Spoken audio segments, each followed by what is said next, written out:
All right, Rabbi, say good morning, a good Tavach, a good Erev Chanukah, a great Sichos Baruch Hashem to be able to begin a new week of learning together, especially this holy and incredible week, Baruch Hashem. We begin by thanking all of our sponsors for this morning's shir, to thank our Talmud Torah sponsors for the month of Kislev, Abali and Latova, Allison, Adam Steinmetz, for dedicating all the Shuman Drashos this month in memory of Adam's grandfather, Rabbi Sheldon Steinmetz, Harav Shlomo Tzvi, Ruben Ben Shimon, Zichron Lebracha, in honor that his Neshama Shtav and Aliyah, he should be a Melitz Yosef for his children, his grandchildren, and 36 great-grandchildren. Sammy and Malka Esterson, in memory of their parents, Ludwig, Stiefel, Yitzchak, Leib, Ben Aaron HaKohen, Sarah Rachel, Bas Baruch Avram, Hinda Bas Hanech Ephraim, and in memory of their dear family friend, Staff Sergeant Naftali Yona Gordon Hashem Yikom Damo, who fell in battle in Gaza on Erev Chanukah. Mamish, today is the yard site 2023. Paul and Kathy Pollack, in memory of Paul's Mishpacha, Leah Bas Shmuel, Zachrini Shulamis Bas Shmuel, and Esther Bas Zacharia. Our Daf Yomi sponsors for today, Yal and Sarah Steinberg, in the schos of continued refuah for Shulamis Chana Bas Susha, and for a complete and enduring refuah. And of course, I will say, we wake up this morning to the overwhelming news about the terror attack in Australia, and it is an overwhelming thing to contemplate that here it is, Erev Chanukah. The story of Chanukah is mamish the story of the Jewish people throughout the ages. What's the story of Chanukah? The story of Chanukah is a constant and consistent, coordinated attempt to extinguish the light of Am Yisrael. To extinguish the light of Am Yisrael. And to go ahead and do whatever is possible. Chavra, I would tell you, don't check the news now. Don't check the news now. Don't. It'll be there, Mir Hashem, after Shir. Right now, let's be together in this moment, and let's recognize that at the end of the day, even though it's a Pesach term, Shebachol dar vadar omdem alinu lachalosenu, each and every generation, they tried to stamp us out. What did the Yevanim do? The Greeks, they came into the Beis HaMikdash, and it wasn't enough to go ahead and pull Jews away ultimately from their religion. It wasn't enough to outlaw outlaws. They had to defile the oil, because when you defile the oil, then you can't create light. When you defile the oil, you say, you know what, no more light for you. And this is the story of our people, that the nations of the world consistently try to prevent us from creating light. And they do that by outlawing our customs, our laws. They do that by taking our lives. They do that by terrorizing Jews who just simply go to the beach, right? Australia, different season now. To celebrate Chanukah. To celebrate Chanukah.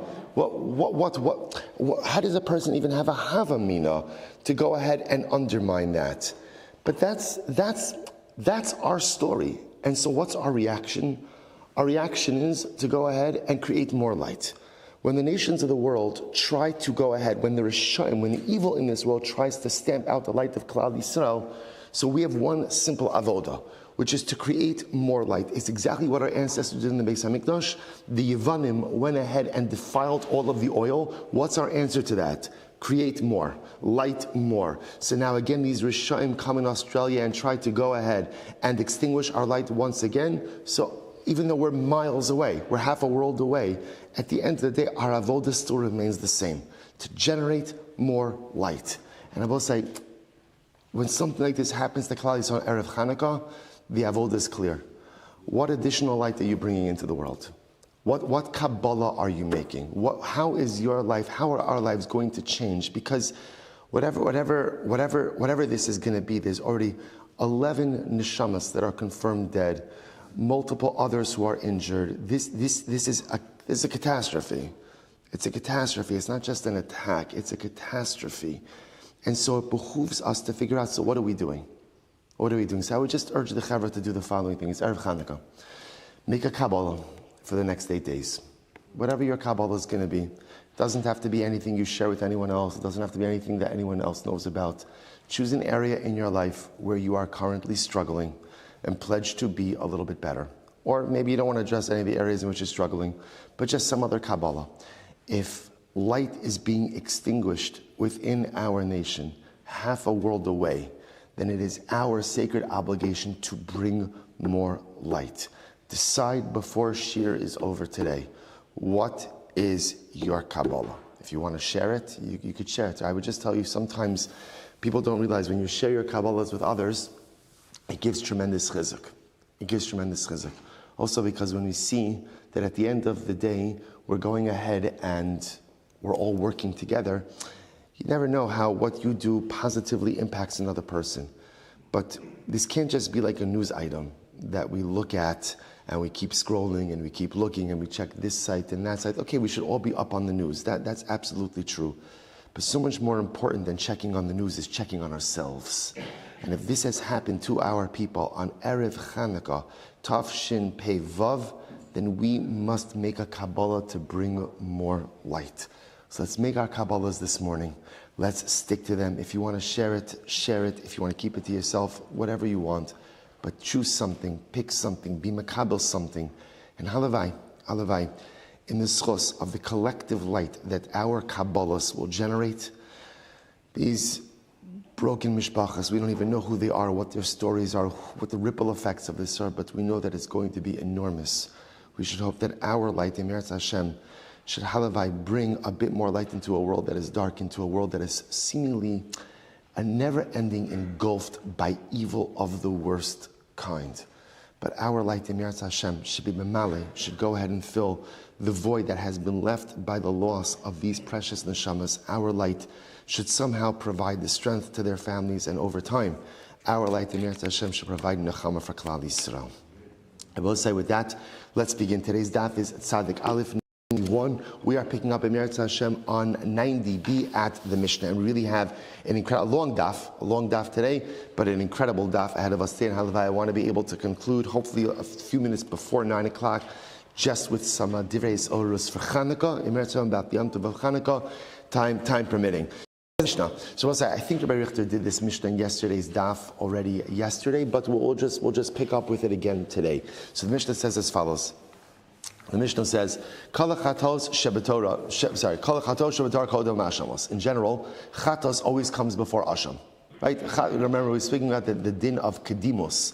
So chatos generally comes before asham. Chutz me asham mitzora, with the exception of asham mitzora, mipnei shuba al hechsher, because at the end of the day it comes al hechsher. Now hechsher means it comes to rectify an individual. So remember again, the asham mitzora comes to allow the mitzora ultimately to rejoin, so to speak, the ranks of Klal Yisrael.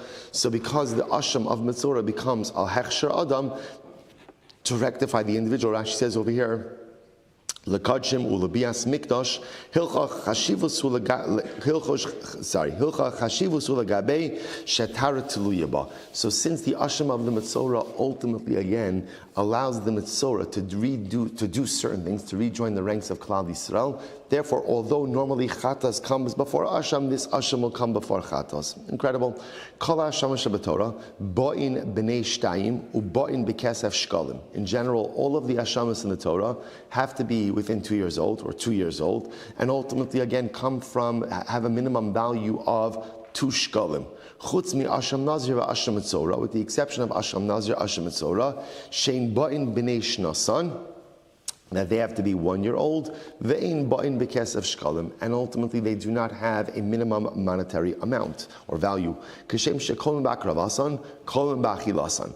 In general, again, I will say, whenever we've established now a precedence and a hierarchy, or really a precedence for karbanos, the same way that there's a precedence in terms of their offering, there's also going to be a precedence in their consumptions. In other words, whatever order you have for sacrifice, for offering, is the same order that you will have for consumption. Shlamim shal emesh u'shlamim shal yom. So this is a very interesting case. Let's say, again, you have shlamim that were slaughtered yesterday. And remember, again, the window of consumption for shlamim is 2 days, 1 night. So now let's say you have in front of you shlamim that were slaughtered yesterday and shlamim shal yom, shlamim that were slaughtered today. So we'll say, so what's the halacha? Which ones should you eat first? So the Mishnah says, shal emesh kodmin l'shal yom. The shlamim of yesterday ultimately again precede the shlamim of today. Shlamim shal emesh. So we'll say, so again, interestingly enough, we'll talk about that a little bit. If you take a look, actually, we have to get into Rashi. Actually, take a look at Rashi this moment. It's 3 lines up from the bottom in Rashi. Shlamim shel emesh kolmin, tizilzulash osan kolkach, v'hol u'bnei u'ba'u rishon, yikruvu rishon. Now, what's the logic, right? So if I have shlamim that was slaughtered yesterday, shlamim that was slaughtered So the Mishnah says, eat the shlamim of yesterday first. What's the logic? The logic is because it's a lack of respect. A lack of respect. It's zilzul kodshim. A lack of respect to go ahead and delay yesterday's kodshim right in front of today's. So again, it's really a din. It's really a din in respect to sacrificial items that go ahead and eat yesterday's first. Interesting. Gemara says, now here's an interesting case. What about if I have yesterday's shlamim, so shlam that was slaughtered yesterday, and chatas and asham that were slaughtered today? Now again, I say, remember the normal halacha. Generally, when you have shlamim and chatas and asham, which comes first? What takes precedence? Chatas, right? Why? What was the logic? Because chatas are mechaper, right? Because ultimately they atone, therefore they come before shlam. Now here's what's interesting in this case. I have shlamim slaughtered yesterday, chatas and asham of today. Which one comes first? So the Gemara says, Mishnah says, sorry, chatas asham shlam shalamesh kol min div Rabbi Meir. Rabbi Meir says, eat the shlamim of yesterday first. So Rabbi Meir says the halacha always is yesterday's karbanos always take precedence. Why? Because as Rashi said before, it is zilzul. It's a zilzul kachim. It's a degradation to sacrificial items to allow them kind of just sitting there and go ahead and eat newer karbanos first. This is very interesting. So even though normally chatas will come before asham, but halacha l'maisa, chatas will come before shlamim, but halacha l'maisa, if the shlamim were slaughtered yesterday, yesterday's shlamim takes precedence over today's chatos. That's Rabbi Meir.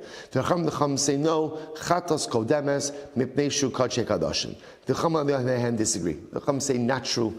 Chatos always comes first. Why? Well, number one, because it's mechaper, but also again here because it's kadshe kadashim, as opposed to shlamim which are kachim kalim. So we'll say so fundamental machlokes over here in the Mishnah. Really fascinating. We'll come back to that. The kulan, now this is very interesting. The kulan now in general, in karbanos, whenever you have karbanos, any carbon that a kohen is going to be eating, the kulan, hakohanim rasha'in l'shanos bachilasan. When it comes to karbanos, Kohanim have the right to eat karbanos however they want to prepare it. Right? However they want to prepare it, that's how they have the right to eat it. The Gemara says, Sluyin, Ushlukin, Mevushalin. So again, you could eat it roasted, you could eat it boiled, you could eat it cooked. Las says l'sochan tavle chulin v'tavle truma, divrei Rabbi Meir. You could spice it however you want, and you could spice it with, or season is better, season it with whatever you want, or season it however you want, and season it with whatever you want. What does this mean? Rabbi Shimon says, we're going to talk about this. Rabbi Shimon says you could even season karbanos with seasoning of truma. We'll discuss the implications of that later on. Rabbi Meir says, no, lo yitin l'socho tavlin truma, shelo yaviu truma l'idei psul. So Rabbi Meir says, no, don't season it with truma, because if you season with truma, then ultimately that could create an invalidation within the carbon, right? Why? Why would that create an invalidation within the carbon? Because at the end of the day, remember again, truma is sensitive to different things. So if the truma, if it's seasoned with truma, technically speaking, Rashi says over here, lidei psul shetam kachim hanase nosar asura. So I'm going to say because again, halacha l'maisa, technically speaking, if there's some type of invalidation in the truma spice, that could potentially invalidate the carbon as well. Okay, I will say that is our Mishnah, quite amazing. So let's analyze. Says the Gemara, Bailahu. So we'll say this is really fascinating. Tadir umakudash eza mehem kodem. So we'll say, so if you notice, we have two, in terms of establishing precedence, we have two different hierarchies. Number one is tadir v'sheino tadir kodem, right? That or kol shu tadir mechavero. Whatever is more frequent comes before something that is less frequent. That's one method of establishing hierarchy, and the other is whatever is more kadosh, whatever is more holy. Now the Gemara asks, what happens if you have a conflict between those two? Right? Let's say again you have two items. One is more frequent, one is tadir, but one is holier. Which one comes first? Tadir Mekudash Eza Mehem Kodem. Rashi says over here, Tadir Mekudash, Rashi just gives an example of this. Kigon, Dam Olas Tamid, Vidam Chatos, Omdin. So let's say again you have the blood of an Ola, right? In this case he says the carbon Tamid, and the blood of a Chatos. Zet Tadir Vizem Mekudash. So on one hand, the chatos is going to be more kadosh. Why is the chatos more kadosh? Because it's mechaber. On the other hand, the tamid is going to be more tadir because obviously it comes every day, twice a day. So zet tadir v'zeh mekudash mimenu. Kidam rinan dam chatas kodul dam ola mipnei shumaratz, as we said before. So on one hand, chatas is holier than an ola because it atones. Inami olos musir. So okay. So but on the other hand, tamid is more tadir. So we'll say so that's the shaila. If now you have a conflict between tadir and kadosh, which one is going to come first? Tadir kodem mishum de tadir. So do we say ultimately again tadir comes first because it's tadir? O dilma, or perhaps O dilma mukudash tamid de kadosh, or maybe halacha lemaisa mukudash will come first because it is more kadosh. So we'll say so that ultimately again is our shaila. All right. No, I don't have time. Just okay. Let's get a little more Gemara. Okay, it's a beautiful idea about this. Okay, we'll save it. Says Gemara, Tashma. Let's at least get to today's daf. Tashma. Tamidin kodem lemusafin. So we'll say this is really a dramatic question, as we're going to see in just a little bit. So Tashma, Tamidin kodem lemusafin. Ultimately, again, so Tamidin comes before musafin. Tamidin comes before musafin. So the Gemara says, top of Tzadik Aleph, va'af agav dimusafin kadishi. Even though a musaf is more kaddish. So we'll say, what is so now? A musaf, we're talking about now, by the way, musaf of Shabbos. Right? So the musaf, so ultimately again, the carbon tamid comes before the musaf of Shabbos, even though the musaf of Shabbos is more kaddish. Now why is the musaf of Shabbos more kaddish? Because it's Shabbos. So what do you see from here? When you have a clash between tadir and Kadosh, what goes first? Tadir. The Gemara says, one second. Atu Shabbos l'musafin ahani l'tmid ahani. That's not a fair comparison. Because what do you think? Shabbos just positively impacts the musaf. It doesn't positively impact the tamid. It's not true. In other words, the identity of Shabbos devolves upon all of the kabbanos of the day. As such, just because we're doing the tamid first doesn't mean you're doing the tamid first because of tadir. It's also because the tamid itself is vested with a heightened level of kedusha because of Shabbos. Incredible. So therefore, again, no raya from there. Tashma, another example. Musfei Shabbos, kodmi lemusfei Rosh Chodesh. Ultimately, again, the musaf of Shabbos comes before the musaf of Rosh Chodesh. So we'll say, so once again, they would appear to be the musaf of Shabbos is Tadir, the musaf of Rosh Chodesh is Kaddish. So Tadir is coming before Kaddish. One second. Atur Rosh Chodesh l'musaf and didei ahani l'musfei Shabbos l'ahani. Once again, do you think the identity of Rosh Chodesh just devolves upon its own unique karbanos, but not upon any other karbanos? Of course not. Therefore, Allah Lamaisa, it's not a case of Tadir and Kaddish, it's Kaddish and Kaddish. Tashma, again, we're just trying to establish hierarchy. Tashma, Musay Rosh Chodesh, Kol Musay Rosh Hashanah. The Musaf of Rosh Chodesh comes before the Musaf of Rosh Hashanah. So we'll say, what does that show you? That Tadir comes before Kaddish. Because again, remember, Rosh Chodesh occurs more frequently than Rosh Hashanah, but yet we're assuming that Rosh Hashanah is holier than Rosh Chodesh. To which again the Gemara says, Afagav de Rosh Hashanah Kadsha. So you see from here that Tadir comes before Kaddish. To which again the Gemara says, one second, Atu Rosh Hashanah lemusfei didei ahani lemusfei Rosh Hashanah lahani. Suppose they see the same theme. You think what? That Rosh Hashanah just has an impact on its own unique karbanos, but doesn't have an impact on the Talmud of that day? Of course it does. Or on the Musaf of that day? Of course it does. So Tashma, therefore again both say it's not a good raya. Tashma Davra Acher. So it's very interesting. Now we're switching gears.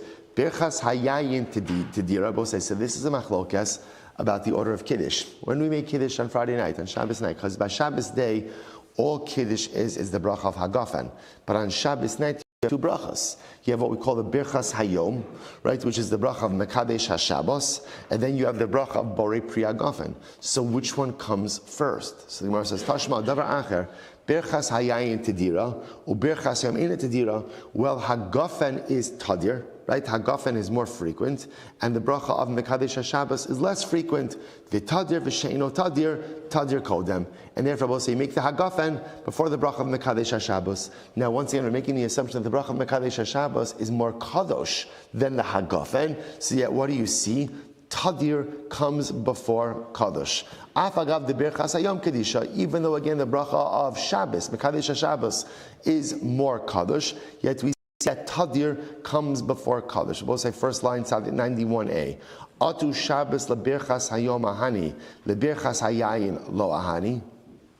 Shabbos say, amazingly enough, is that to say that the bracha of Shabbos, Atu Shabbos, the Berachas Hayom Ahani, so once again, the Gemara says, 1 second, you're looking at the Hagafen as just a regular Hagafen. Do you think that that Shabbos itself doesn't fundamentally change the bracha of Hagafen? Of course it does. So therefore, it's not a clash between Tadir and Kaddish. It's a clash between Hagafen, which is Tadir and Kaddish, against Mekadesh, the bracha of Shabbos, which is just Kaddish. So of course, Tadir and Kaddish is going to win over. Busa, which, by the way, I just want to point out, this is one of the most beautiful aspects of Shabbos. See what the Gemara just said. In general, the theme over here is whenever you have a holy day transforms everything that occurs on that day. But this is actually a very beautiful insight by Shabbos. If you look what the Gemara just said is, the Hagafen on Shabbos is a fundamentally different Hagafen than on Tuesday.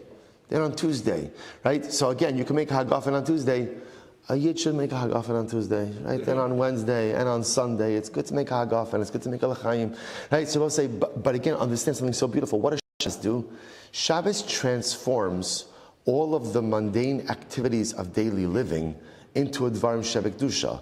So you sit down at your Su'udah tonight after you light Neiras Chanukah, and you go out and you make a Hagafen. That's beautiful, that's wonderful.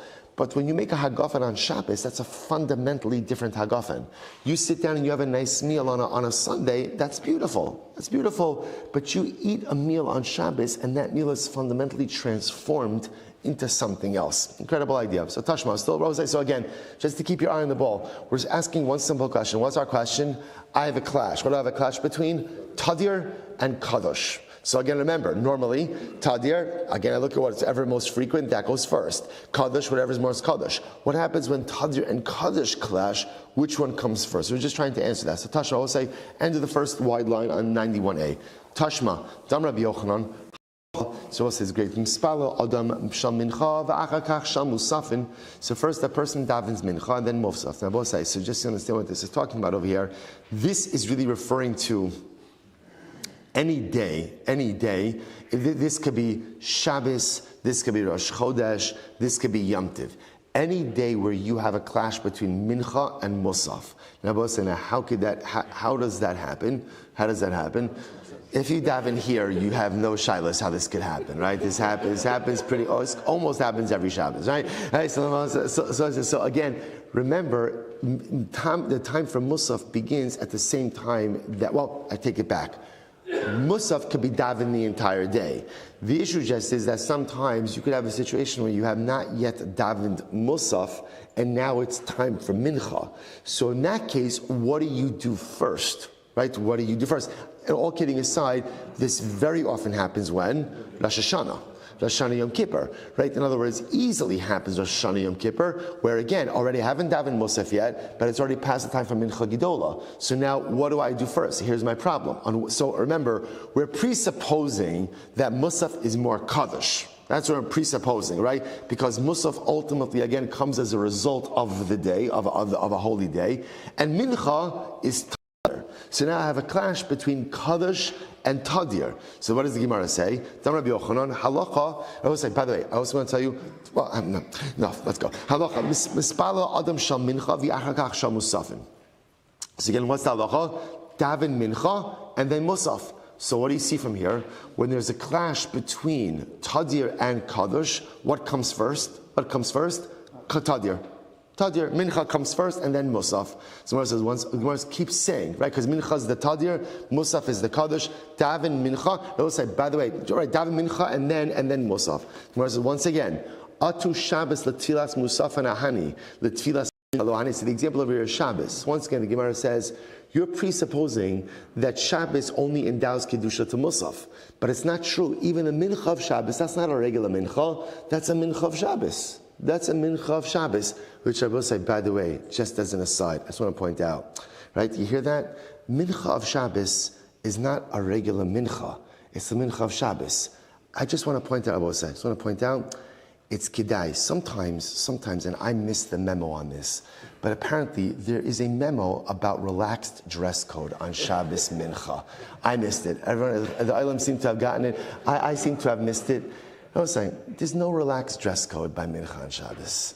I know, it's not the greatest problem facing Klal Yisrael. I will acknowledge that. But understand, it's mincha of Shabbos. It's mincha of Shabbos, which means it's not a regular mincha. Ultimately, like I said, I'm not putting it in the top 50 problems of Klal that we have to tackle. It's not me, it's the Gemara. I'm not bringing this up. Right? Blame it on the Lubliner Rav. Right? This is just the Gemara. So just saying, a mincha on Shabbos, that's not a regular mincha. That's a mincha of Shabbos. And that mincha is endowed with tremendous kedusha. So perhaps, yeah, okay, you understand. Good. Let's go weiter. Says the Gemara, Tashma, Shlomim shal emesh, chatos, listen to this, Shlomim shal emes, the chatos va'ashim shal yom. So we'll say, so now the Gemara quotes, remember again, Gemara is quoting from our Mishnah. So listen to this. If you have Shlomim shal emesh, so Shlomim shal emesh means, again, I shechted Shlomim yesterday, and chatos and asham of today. This is our Mishnah. So we'll say, what's the halacha? Was Allah in that case? Now it actually was a machlokes. Shlamim shal emesh kolmin, right? At least Rabbi Meir said that we go ahead and we give precedence to the shlamim of yesterday. Now, listen. Interestingly enough, the Gemara says ha. Now that fine. That by itself doesn't address our issue. What can I infer from that? Ha idi v'idi diyom. We had to say, if you have shlamim of today and chatas and asham of today, then what? Chatas v'asham kadmi v'afagav the shlamim tadiri. Now, both say this is very interesting. Now, what can I infer from the Mishnah? If you shechted chatas, asham, shlamim, everything was shechted today. What goes first? What goes first? Chatas and asham. Now, both say. Now, by the way, we knew that already. That chatas and asham go first, right? Why do chatas and asham go first? Why? Because they're Kaddish, right? Why are they Kaddish? Because, well, two reasons. Number one, Kaddish Kaddashim, and number two, they're Mechaper. Now the Gemara throws in a very interesting kind of like a knetch over here. Even though Shlamim are Tadir. Now, what does that mean, that Shlamim are Tadir? If you look at Rashi is almost right across Tadiri. Shemitsuyin mitoch sheba'in b'neder u'b'nedava. Now, this is very interesting. It's very interesting. Shlamim occur more frequently. Why do they occur more frequently? Because shlamim could be brought, number one, as obligatory karbanos, but could also be brought as neder and nidava. So fascinatingly enough, the clash between chatas asham and shlamim is not just the clash of kadosh versus less kadosh, but rather is also a clash of kadosh versus tadir. So the Gemara is saying that shlamim is more tadir. More tadir. Now again, I just want to point out, why is it more tadir? Because it can be brought more often. Why can it be brought more often? Because shlamim can be brought as neder and nedava, voluntary offerings, whereas you can't, like I was about to say, if you're just feeling a healthy dose of Jewish guilt today, right, and you say, you know what, I don't even know what I did wrong, but I'm sure I did something wrong, let me just bring a chatas. You can't do that. Chatas can only be brought for a specific sin. So because that, the Gemara says, by definition, shlamim was always brought. So here you see it, a clash between Kaddish and Tadir, and yet what's winning? Kaddish is winning. Kaddish is winning. So we'll say, Tush Gemara said, and this is really fascinating. Tush Gemara said, no. Don't. You're confusing terms. Amar Rava, Matzui Ka'amrit, Tadir Kami Boyle. Shabbos say this is Matzi Lo Kami Boyle. Shabbos say this is fascinating. There is a distinction between the word Matzui and the word Tadir. Now, I don't know, English-wise, they're both going to translate the same way. But I think the way I would translate it is, matzoi means common, tadir means frequent. You'll say to yourself, that's the same thing. It's not, because what we're going to see is like this. The word tadir really refers to something that is required on a more frequent basis. As opposed to matzah, which just means it's possible to bring it as often as you can. Like in other words, let's say if you want to bring a shlamim every single day, can you bring a shlamim every single day? Sure, you could bring multiple shlamim offerings, right, on one day. So the Gemara says like this, when we're asking about tadir refers to something that is more commonly halachically required, right? That's why, again, it's frequent. It's halachically frequent versus matzui, which just means it can be common. So Rava says, hold up. Don't say that shlamim is not tadir. Tadir means something, again, that you are mandated to bring on a more frequent basis. Amr Rav Shmuel says, it's very interesting. So it helps to frame a little bit what tadir means. Amr Rav Huna, Barudul Rava, atu matzui lav tadir. Are you telling me that therefore matzui and tadir are not the same thing? always thought they're the same thing. I thought that common, right, common and frequent is the same thing. Vatanya. But what about the following? Listen to this. Otzi as ha-pesach she'eno tadir, v'lo otzi as ha-mila shehi tadira. Now, say context. Take a look at Rashi. Rashi's right across. Otzi as ha-pesach she'eno tadir, b'toras konim shnuya gabe chatos, diktani v'harei pesach u'mila Anushin Karis. Yochel Yovial Shigagas and Chatas. Now both say the halacha is that both Karban Pesach and Mila, right? Failure to do Pesach, failure to do Mila, ultimately carry with them a penalty of Karis. I might have thought, now both say in general the halacha is whenever you have something that is chayiv Karis, if you did it accidentally, you're chayiv a Karban Chatos. So I might have therefore thought failure to bring Pesach and failure to do Bris Milah should result in liability for a chatos. To finish up Rashi, Yachal Yavi Ashigas and chatos, Tamud Lomar Shelo Se Asena, Yatsu Pesach Umila Shemitzos Aseh. Therefore, the pasuk says, no, you only bring a carbon chatos for violation of a los aseh. But Pesach and Milah ultimately again are an aseh, a positive commandment. So now the Gemara says, that's the discussion. The Gemara says, Vatanya, Otzias Pesach Sheno Tadir, Velo Otzias Milah Shitadira. I would have thought we should exclude Pesach because it's not common, but I wouldn't exclude Milah because it is common. Now, both say, interestingly enough, so what does that mean? Milah is common. Milah is tadir. Now, if you define tadir ultimately again as matsui, right, as common, then that makes a lot of sense. But if you define ultimately tadir as halachically mandated, then how can you call it frequent? My tadira b'mitzvos. So we'll say ultimately again, what does it mean? It means tadira b'mitzvos. Rashi says, sedura b'mitzvos shenichros aleh shlosh esrei brisos v'tzivuyin. Bris milah is mentioned 13 times throughout the Torah. Just an interesting fact. It's mentioned 30 times in the Torah. So as such, the Gemara says, it is tadir in that it is mentioned more times. Therefore, Lagabe Pesach is considered to be more tadir. Okay. The other possibility is, Mila Lagabe Pesach kid tadir damya. The other possibility is, no, when you compare Bris Milah to Pesach, so certainly Bris Milah is going to be more tadir, right? Again, Bris Milah could, technically speaking, happen every single day of the year, literally every day of the year, versus Pesach, which only occurs once a year. Okay, so we'll say, so again, I just want to point out the Gemara, that's the end of that sugya. So the Gemara does not seem to answer that question about Tadir and Kaddish. Hold on to it. We will Emir Hashem. We'll get to the Rambam when we get to the Mishnah on the bottom. Let's just do one more sugi. Ibailahu.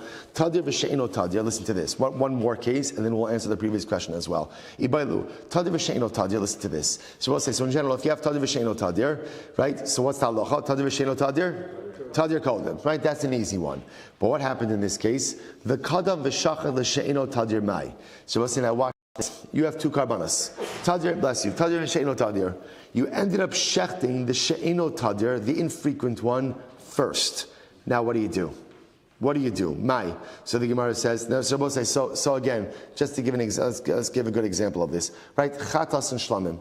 Chatas is not really good because it's kaddish and tadir, but okay, we're not thinking. Right? So tadir, she'ino tadir. And what happens? Now you go ahead and halacha l'maisa, you shechted them both. Now in this case over here, you have the two bloods in front of you. So shachal l'she'ino tadir mai. Mi amrinan kevan the shachti makrele. So do we say, well, once you shechted the she'ino tadir first, just go ahead and offer it? In other words, I understand, you disrupted the order. You should have done the more frequent one first. You disrupted the order, but once you disrupted the order, just go ahead and shecht it. O Dilma, Yohev la'achar dimemaris pidamo ad dimakriv le'latadir, v'hadir makriv l'she'ino tadir. Or maybe no. Maybe take the blood of the she'ino tadir, the infrequent one, give it to the stirrer. We'll say, who's the stirrer? He's the guy, he's the Kohen who literally stirs blood. Right? That's what he does. Why? Because if you don't stir blood, it congeals. So again, sometimes when there was a delay in offering up the blood, he would just stir it. So maybe if you disrupted the order, give the blood to the stirrer, right? Let him stir it, and then go ahead and offer up the tadir first, and then come back afterwards and offer up the she'eno tadir. That's halacha. So let's listen to this. So what do we learn in the Mishnah? If you have shlamim that were shechted yesterday, chatas va'ashim shal yom, and chatas and ashim that were shechted today, Shel Emesh Kodim l'Shal Yom. Yesterday's Shlamim come before the Chatas and Asham of today. So the Gemara says, okay, now Ha Diyom Dumya De'emesh. Now, if you have a carbon that was offered today, but similar to one offered yesterday, what is that? Mivechi Dami, Tikadim Shachte l'Shlamim. So we'll say, let's say you went ahead and you have a chatas, asham, we'll just call it chatas, and a shlamim. They're both saying, now again, remember when you have a chatas and shlamim, which one goes first? Chatas. But let's say you went ahead and you slaughtered the shlamim first. What's the halacha? Ultimately, again, the kadim shachte l'shlamim, chatas va'asham kadmi, you would still go ahead and first do the blood service of the chatas, and then come back and sprinkle the blood of the shlamim. To which the Gemara says, no. Dilma shlamim de'emesh v'chatas v'asham diyom. Maybe he's talking about a case, ultimately, again, of what? Of shlamim of yesterday, chatas and asham of today. Hechi mishkachas la, what's the case? Maybe the case ultimately is where you shechted both karbanos. But if you did not shecht both, ultimately, again, we still have our question. So Tashma, let's analyze. So we'll say, interesting, if the Gemara quotes some of the previous cases. Davar acher, berchas hayayin tedira, or berchas hayom eno tedira. Ultimately, again, I will say, this is back to Kiddush. Kiddush on Shabbos, the bracha of Hagafen is Tadir, the bracha of Mekadesh Shabbos is not Tadir. And what's Talacha? Tadir b'sheno Tadir, Tadir Kodim, which Shabbos says, by the way, that's how we paskin. Right? That's why Kiddush on Friday night, we recite Hagafen first and then Mekadesh Shabbos afterwards. What drives that order? The bracha of Hagafen is more common than the bracha of Mekadesh Shabbos. To which the Gemara says, Hachanami. So once again, the Gemara compares this ultimately again to, let's say, a shlamim and the chatas that were both slaughtered in front of you. Right? So which one do I do? Hachanami, the chayvin, the asyan, kiman, the shchiti, tarad. The Gemara says, no. Since by the time you're making Kiddush, Shabbos is already here. Therefore, ultimately, again, this is the equivalent of having both karbanos right in front of me. So Tashma, Rabbi Yochanan, halacha mispala adam shal mincha v'achakach shal musafin. So you're going to say this is where we have the mincha. It's the mincha and the musaf clash. So what's the halacha? Daven mincha first and then musaf. Hachanami kevan demati zman tfilas mincha keman deshchiti tarvayhu dami. This is different because since the zman of mincha has come, ultimately, again, it's as if they've been both slaughtered. Once they've been both slaughtered, then halacha l'maisa, the tadir takes precedence. Amrli Rav Acha B'rei Rav Ashi Ravina, shachtu kodim chatzos pasal. So we'll say this is talking about over here the tamid on Erev Pesach. So watch this. If you shechted the tamid before chatzos on Erev Pesach, pasal. It is pasal. Why? Mipnei shene'emar bo ben ha'arbayim. Because remember again, you have to shech the tamid ben ha'arbayim. Kodem l'tamid kosher. If you went ahead and you shechted it before the tamid, it's kosher. V'himamaris b'damo ad shizrak adam. What I both say, that's pretty explicit. You hear this? Ideally, the Gemara says like this. If you went ahead and so kodem l'tamid, right? If you shechted the current Pesach before the tamid, ultimately again it's kosher, and stir the blood ultimately again until the zrika. So the Gemara says, Hacham asking, and what's the case over here? Kigon de kadim shachted l'tamid bereisha. The case here Rabbi say is where you shechted the tamid first. In other words, you shechted the tamid first before asking what to do. So in that case, if you shechted the tamid before asking, then that's the halacha. Amarle Rav Acha Sabel Rav Ashi Masnisin Nami Deka. Our Mishnah seems to support this idea as well. Diktani at sheyizrok dam tamid v'lo katani at sheyizrok at sheyishchot v'yizrok dam. Shema mina. So because the Mishnah says, the Mishnah supports this idea that it's talking about a case where you shechted it first before you asked. Because what does the Mishnah say? Ad sheyizrak hadam. It says until you sprinkle the blood, and it doesn't say until you shecht and sprinkle the blood. So clearly it's talking about a case where you shechted. Okay, so we'll say, so now we have two outstanding questions, right? Question number one was, when you have a clash between Tadir and Kaddish, which one wins? And case number two, ultimately again, is where what? You have just the case of Tadir v'sheno Tadir. So again, Tadir v'sheno Tadir, Tadir Kodem. But now what ended up happening? You shechted the Eno Tadir first.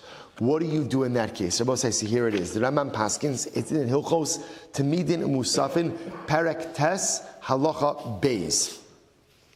Perek Tes Halacha Beis. Shabbos say, so again, what's the halacha? Perek Tes Halacha Beis in Gimel. Here it is.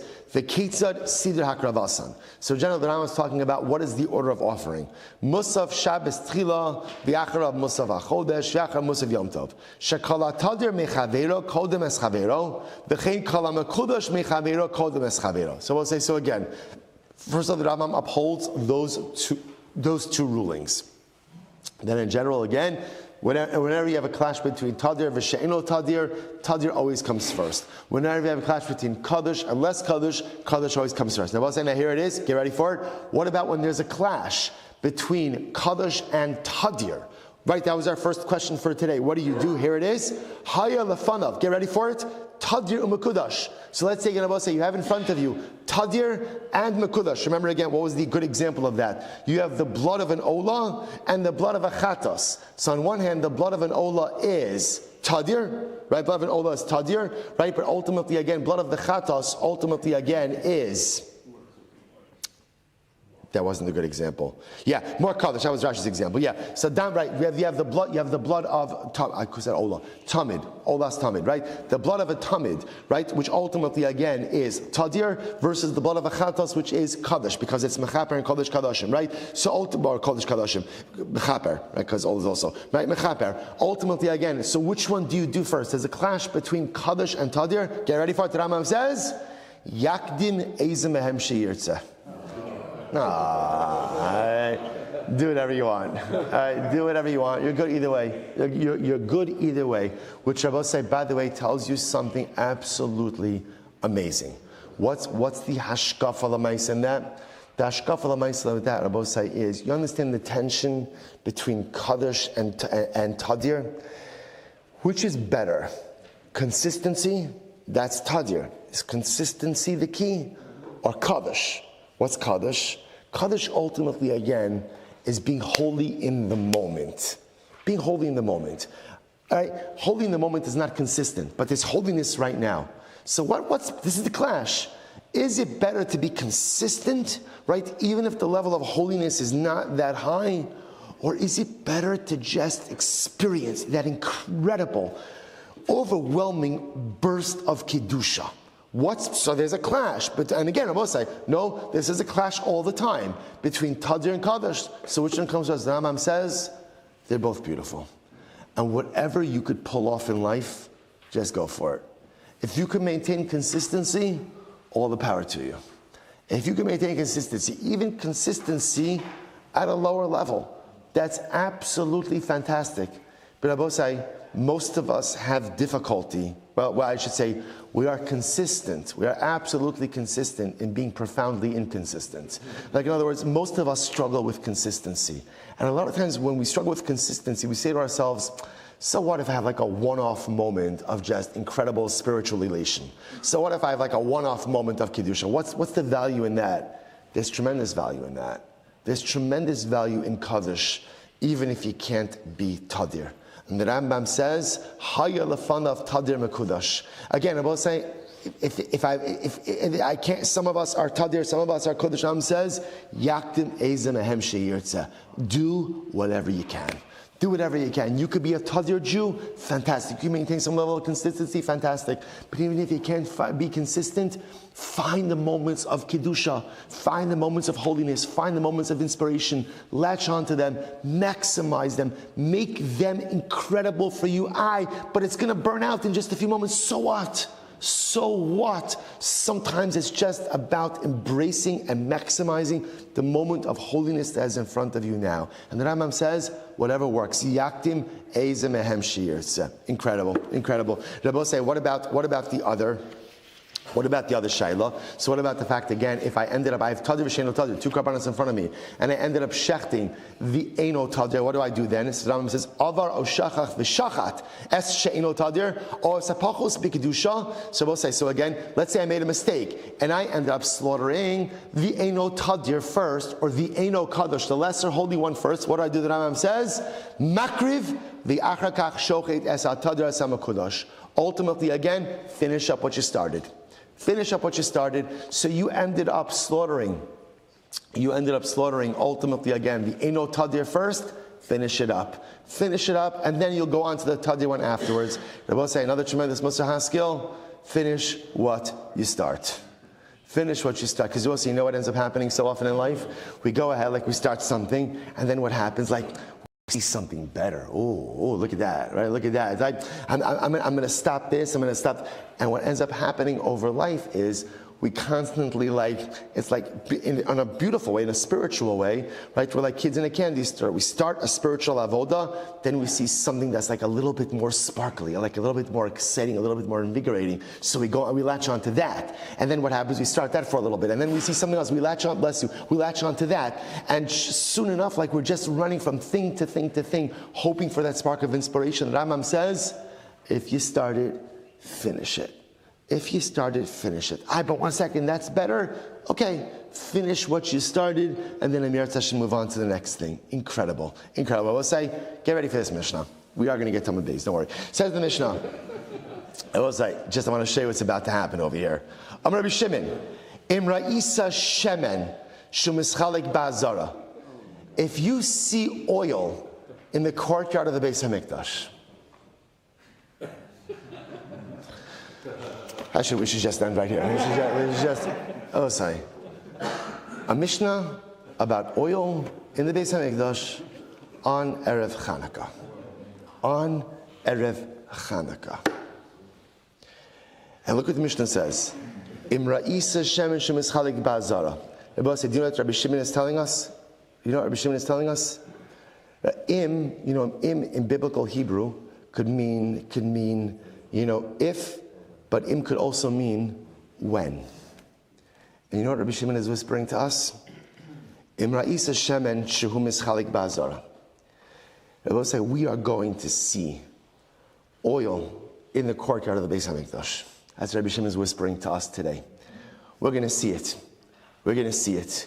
We don't just have to long for it. We don't just have to remember what was or, anticipatorily pine for what will be. Rabbi Shimon whispers to us on this Erev Chanukah, we will be zocha to see it. It's going to happen for us. We just have to push forward. We just have to work a little bit harder. And in Meretz Hashem, we will be zocha to see that oil divided, that oil burn in the courtyard of the Beis HaMikdash. Overwhelming. Imra Isa Shemen Shemischalik Ba'azara. If you see oil being divided up in the Azar, in the courtyard of the Beis HaMikdash, Ein tzarich lishal mahu. You don't even have to ask what kind of oil it is. Ela mosa rekike minchos Yisrael. Rather, again, it's the leftover oil from the wafers of a karban mincha. Now, Rashi points out over here that there were different types of. Now, when he says mischalek, divided up, it means divided up for consumption amongst the kohanim. So again, just to understand, so there were different types of menachos, different types of meal offerings. We're going to see now that usually the oil was mixed in to the meal offering. The one exception to that was the meal offering, the mincha, that was made into wafers. There, the oil was smeared on top of the wafer, and as such, there was almost always leftover oil. What happened with that leftover oil? It was given to the kohanim. So the Gemara says, the log shemen shel mitzora, or the log of shemen of the mitzora. Remember again, Abosai, the mitzora has oil applications, right, on him. There was leftover oil as well. That oil was given to the Kohanim. So if Rabbi Shimon says, if you see oil in the Azar of the Beis HaMikdash, know that it's one of two sources. Either it's from the offering of the mitzora, or it's from the wafer mincha offering. Similarly, again, if you see oil being poured on the fire, you don't have to ask what that is. Ella mosa rekike minchas kohanim or minchas kohen mashiach she'in minchas kohen mashiach. Rather than Abosai, that is leftover oil from the mincha, the wafer mincha offering of kohanim, which is not consumed, which is burnt, or the mincha of the anointed kohen.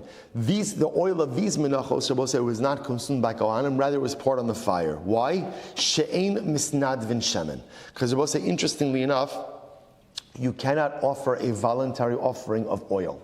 So therefore, in other words, what the Tanna Kama says is that oil is always connected to some other carbon.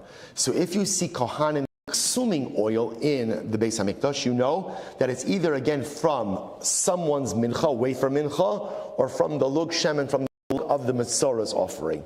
If you see oil being poured on the Mizbeach, on the fire, then ultimately, again, you know that's either a wafer offering of Kohanim, because Kohanim don't eat their own menachos, right? Or ultimately, again, the mincha of the Kohen Mashiach, because oil cannot be pledged as an offering. Rabbi Tarfon says, Misnadvin Shemen. It's not true. It's not true. You could give a voluntary offering of oil as well. Says the Gemara. Whoa. That's a big Amud base. It looks much bigger this morning than it did last night. Okay, good, we got this. Amar Shmuel.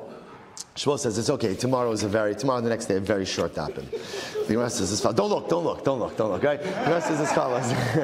a little bit of trust. The Gemara says as follows. So, Amar Shmuel, the Div Rabbi Tarfon, Hamisnadiv Shemen. So Shmuel says, listen to this. So according to Rabbi Tarfon Shmuel says, fundamental machlokes. We're jumping to the end of the Mishnah now. What's the fundamental machlokes over here? Can you pledge a voluntary offering of oil? Right? So can you do like a carbon a dove of oil? Very interesting. Rabbi Tarfon says, yes, you can. So Shmuel says, the Div Rabbi Tarfon, Hamisnadev Shemen, Komtso, V'shirav Ne'achalin. So Shmuel says like this, according to Rabbi Tarfon, if one does an adava of oil, so what's interesting? So how do you do an adava of oil? So remember again, so obviously oil we're going to say is connected to mincha. So we'll say, what do you offer up from the mincha? Kamitza. Right? You take your 3 finger breaths to the middle and you offer that up on the Mizbeach. So Shmuel says, according to Rabbi Tarfon, who says that you could offer up oil as a carbon nedava, what oil do you offer up? A kamitza of oil. Now I know this sounds strange because oil obviously again is a liquid. So also Tosas points this out. They must be talking about like a thicker consistency of oil, where essentially you're going to get something. You're going to get something in your kamitz. So okay, the shiur of nechon and the leftover oil is consumed by the kohanim. Now we'll say, what's the logic for that? My time, amakra karban mincha. The pasuk says karban mincha, so we learn out from that. The pasuk could have just said the Gemara says the carbon, the word carbon is extra. What do we learn from that? We learn from there that you can make an adava ultimately again of oil. And therefore again, since I'm learning out the carbon adava of oil from mincha, therefore oil is going to be treated like mincha. So just like by a mincha, you only offer up a kamitza and the rest is consumed by the kohanim. Shemen komtso v'shar nechal, and so too by oil, you'll take a kamitza and the rest will be consumed. Fascinating. Rabbi Zera says we also learn this. Where did we learn this? Rabbi Shimon Imra Isa Shemesh Mischalik Ba'azara. If you see oil being divided up amongst the Kohanim in the Azara, you do not have to ask what it is, because we know what it is. Rather, we know that again that it's either left oil from a mincha wafer offering, or a wafer mincha offering, or the log shemen of the Metzorah, she'ein misnadvin, because we do not offer up oil as a carbon nedava. Mechlal, we learn from here, the mandara misnadvin, that according to the opinion that says that you can donate oil, mischalik, ultimately again would agree that the leftover oil is divided up amongst the Kohanim. Incredible. Abai is like this. Look at the end of the Mishnah. Imra isa shemesh. If you see oil that is being applied on the fires of the Mizbeach, you do not have to ask what it is.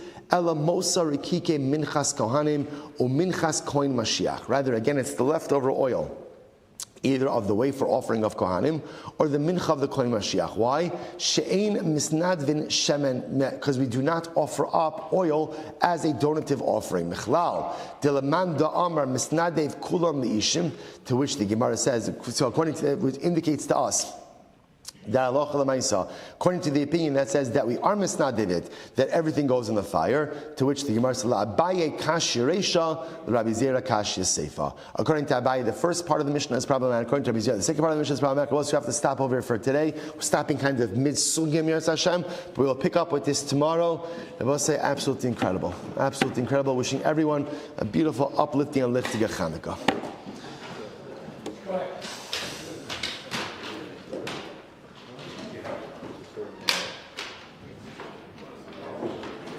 All right, Chemra and Zoom, have a great day, and a lifting Chanukah, everyone.